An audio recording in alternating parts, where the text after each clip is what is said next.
Well, the No Kings rallies were held once again this past weekend, and allow me to give you my observation on what I thought about those rallies and what I happened to see involving those rallies that caught my attention. One of the videos I happened to see was a bunch of people coming out of a nursing home. And I don't want to tell you where the nursing home was, it really doesn't matter. But I saw all these people coming out of nursing homes holding up these signs, these made signs, homemade signs, and coming out in wheelchairs and on walkers and crutches and what have you, all coming parading out of a retirement home, nursing home, call it whatever you want. And they were heading to the No Kings rally.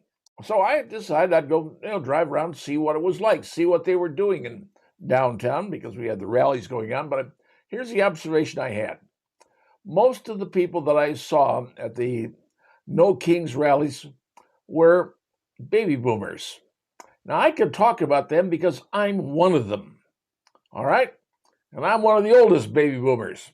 So I can still talk about them. But all those people I tend to see were mostly what I saw baby boomers. Majority of the people I saw, yes, there were younger people, but by far, older people holding their signs up. These are people that I recall from back in the 60s. These were the hippies. These were the long-haired, freaky, whatever people. And they were holding their rallies. They were against whatever the administration was doing.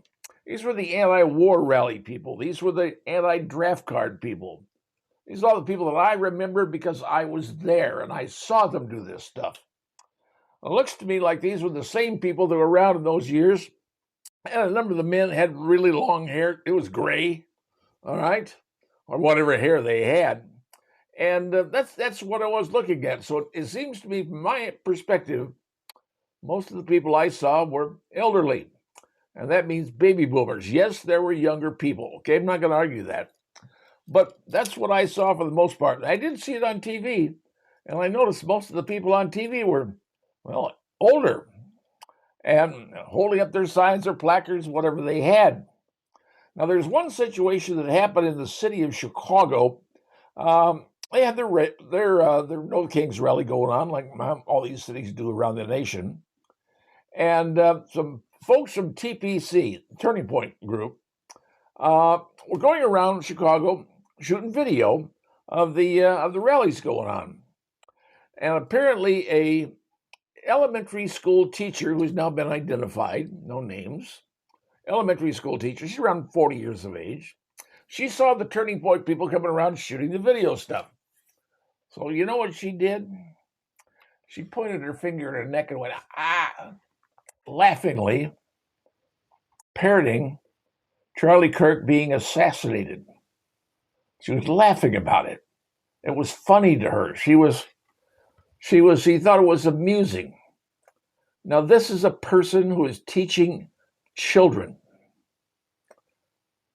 Now, in the Chicagoland area, I don't know about you, but if I still had young kids, and I don't have young kids anymore, my kids are long gone. I mean, they're out there doing whatever they are with their kids. But my kids have their own kids. And fortunately, their kids, well, I don't know what they're seeing in their schools with their teachers.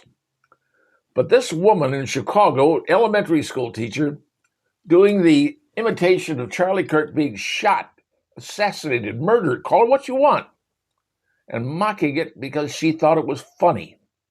She thought it was amusing. And this is what we have in America. Here's what worries me about that particular generation. This is not the baby boomer generation. It may be generation Gen X, whatever you want to call it.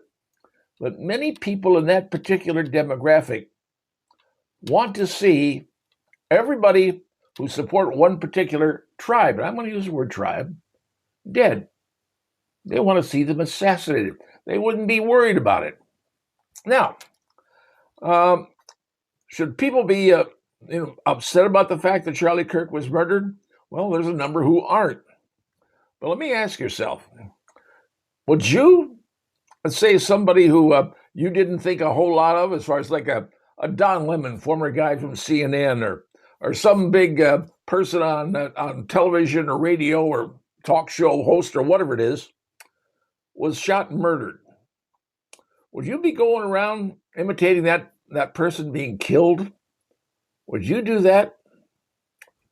I'm not so sure that I'd be interested in doing that. Yeah, I'd feel bad if somebody like that, got murdered, because people shouldn't get murdered. That's just the way I see them. I don't have to agree with everybody.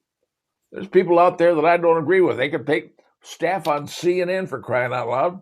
And if one of those got murdered, all right, they'd be terrible, be sad, but would I make a big public showing about it? The answer is no, wouldn't. I don't know how many other people would do that as well. So I'm just trying to tell you that what I saw this past weekend of the No Kings murders, we don't have a king in America, folks. We don't. Because if we did have a king, my guess is there wouldn't be those kind of rallies, because he would have his henchmen out there, his knights or whatever, shutting that down and taking the people in who were involved with it, and they would disappear, because kings were known to do that. Now, it's free speech in America. You got it. Use it as you want. But like I said, most of the people I saw were old people, the old baby boomers, the old hippies. And one unfortunate school teacher in the Chicagoland area imitating the assassination of Charlie Kirk and thinking it's funny and mocking it. That disturbed me. Don't know if it disturbed you, but that's my recollection. That's what I saw. And I'm telling you what I saw and how I felt about the No Kings gatherings, No Kings meetings, No Kings demonstrations that happened around the United States this past weekend. My thoughts, and my thoughts alone.